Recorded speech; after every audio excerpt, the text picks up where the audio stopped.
Center for K-12 Black History and Racial Literacy Education is a professional development as well as a research center dedicated to improving how teachers teach about Black history and race in the classroom.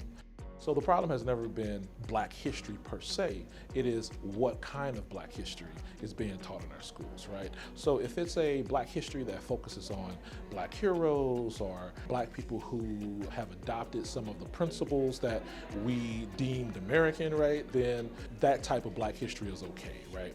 But if it's a Black history that critiques the US system or world systems, or if it talks about aspects of oppression, racism, anti-Blackness, sometimes those particular aspects of Black history are pushed aside in favor of the more heroic and progressive Black history.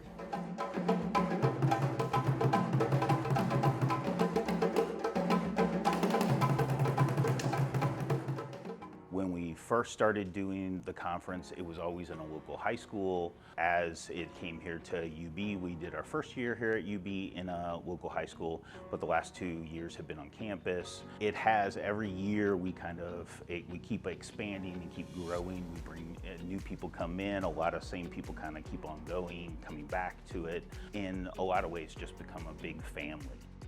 What has made it unique to me since I've been participating, probably since 2019, is that it's a convergence of like history educators and actual classroom teachers from K through 12. There's some different conversations that take place because we're talking about actual pedagogy and like practice and instruction that happens like maybe in an elementary school classroom with kindergartners, or middle school classroom with 6th graders, and high school classrooms. And there's a lot of networking.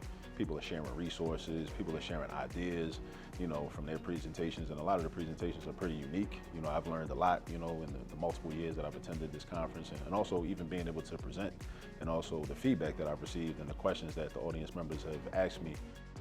Bringing together educators across the country who care about these issues, not across the country, across the world, and giving them the space and the opportunity to really reflect and also share with others.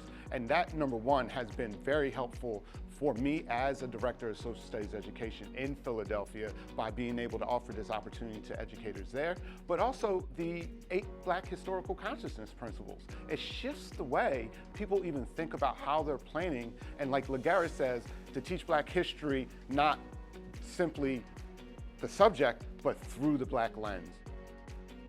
So currently in elementary classrooms across the country, teachers are teaching Black history, mostly during Black History Month, oftentimes in social studies, but there are also many states who are banning the teaching of Black history and hard topics, specifically certain Black history texts or picture books in the classroom.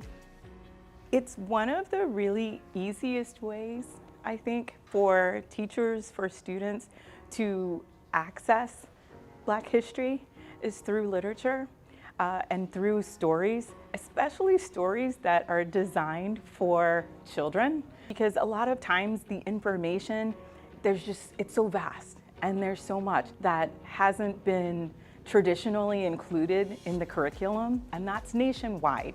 And so having the opportunity now that we can use and that teachers can use to learn about the history and to actually have them, represented in ways that students, children can see themselves, it's like a win-win.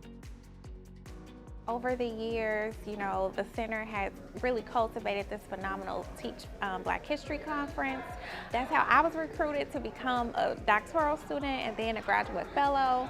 It really encouraged me to incorporate Black history throughout every curriculum that I was using as a classroom teacher, and then also from everyone that's been impacted by the center. They've done amazing things like write books, and our director is internationally known for the center and all the amazing work he's done in Black history.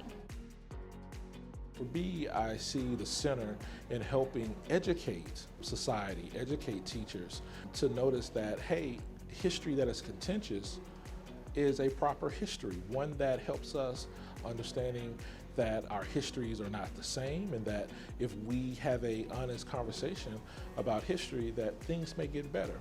So if we have a solid history, right, one that explores everyone's perspectives, then as a society we can improve, because we can always say, what happened in history in this particular aspect? What can we predict, right? How can we improve on our outcomes based on the history that we learn?